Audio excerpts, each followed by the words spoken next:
Hi everyone. Welcome back to Web Solution. In today's video, I'll be showing you how to log in Spotify account on desktop.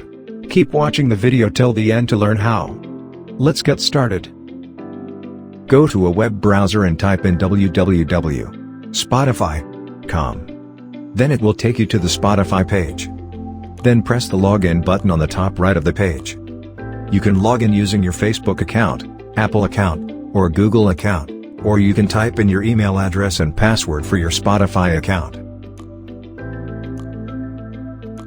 And make sure you type the incorrect password.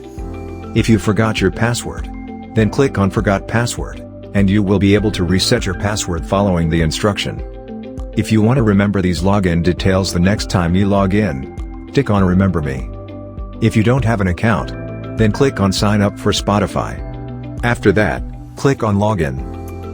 I hope this video was helpful to you.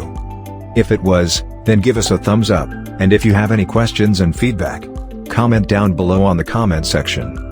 Subscribe to our channel for more updates, and press the bell icon to notify you whenever we post a new video. We'll be back soon with a new video. Thank you for watching.